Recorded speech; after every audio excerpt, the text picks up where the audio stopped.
Good morning, Titans. Today is May 19th. I'm Brian Robinson. And I'm Chase Allen. We have a busy show for you today. With multiple performing arts having shows last week. And clubs in full swing. Let's get into today's news. The band show was last Friday at Roseville High School. Reporters Daniel Timofeyev, Andrew Deerdorf, and Haley Ellis have the highlights. The Antelope Jazz Band, Symphonic Band, and Wind Ensemble performed in their annual spring concert.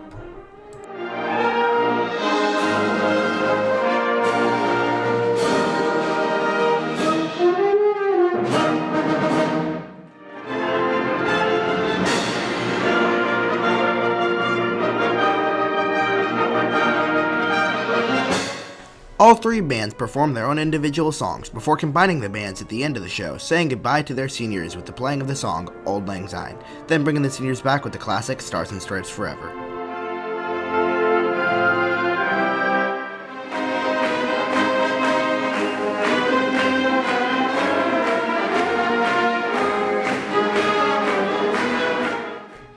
Andrew Deerdorf, Haley Ellis, and Daniel Timofeyev, Titan TV News.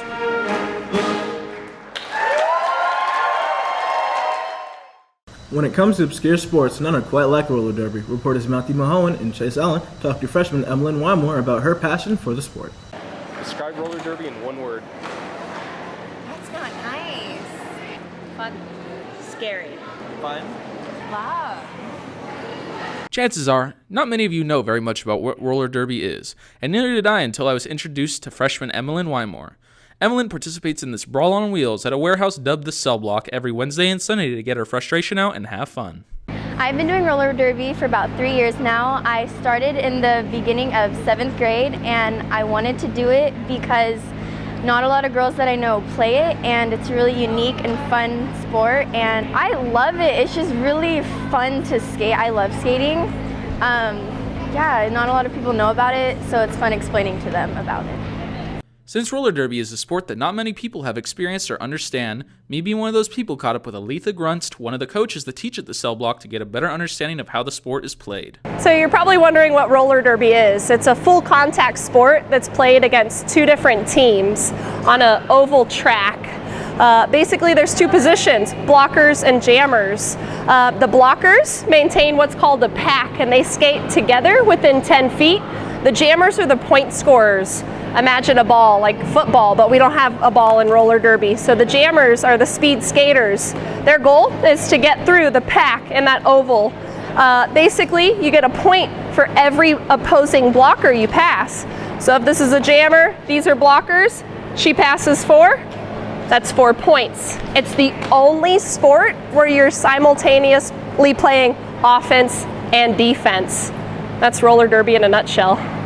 Nikki Wymore, Emlyn's mother, has been the biggest supporter in Emlyn's choice to play, even though she has some necessary concerns for the aggressive aspects of the sport.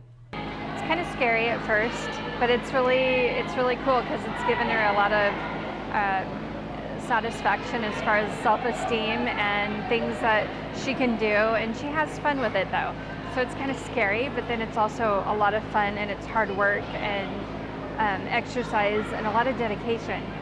We didn't know what she was going to do at first. We had a friend that did roller derby, and hey, I have a pair of skates, she can borrow mine. And so all of a sudden those skates got too small and she was doing it more and more, and she just said, hey, this is kind of cool, I want to do it. So we just made the time for it, so she really, really likes it. Emlyn plans to continue playing roller derby and progress the skill set she already has, even though she's achieved a rank among the top teams for minors in the Cell Block. Chase Allen and Matthew Milhone, Titan TV News. The Antelope Lions Club is giving 4 $500 scholarships to those in Antelope who are active in community service. Applications can be found at the College and Career Center or on the Antelope Lions website. Antelope had a presence in the Roseville Theater last week, with choir also performing on Wednesday and Thursday. Reporters Angela Russell, Charlie McLendon, and Evelyn Midasilva have highlights of the show. Last Wednesday and Thursday on May 10th and 11th, the choir show had their last show for this year, and it was important to the seniors to make it count. Here are the highlights.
Angela Russell and Evelyn Minnesota, Titan TV News. Are graphing calculators obsolete? Reporters Austin Nelly and Alex Ross found out its new form. The online graphing calculator Desmos is growing rapidly in popularity. We met with math instructor Steve Klein for some more insight. I use Desmos so I can quickly draw graphs and look for interesting features like intersections, increasing, decreasing, what the general shape is, things like that.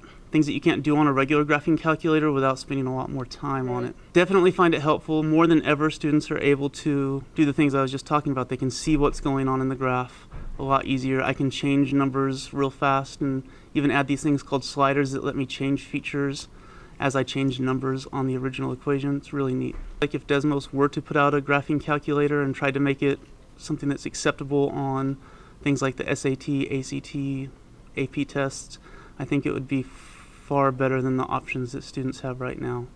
The options we have now are good, but Desmos is a whole higher level. Alex Ross and Austin Nelly, Titan TV News. Next week is Spirit Week. Monday is Disney Day. Tuesday is Jimmy Neutron Day. Wednesday is Little Kid and Bring Your Own Banana Day. Thursday is Sidekick Twins or Duo. And Friday is Glow Rally Day. Wear your class neon color. Well, that's all for this week. I'm looking forward to Spirit Week. Me too. I gotta find my Mickey Mouse ears before Monday. Have a great Friday, Titans. And an even better weekend.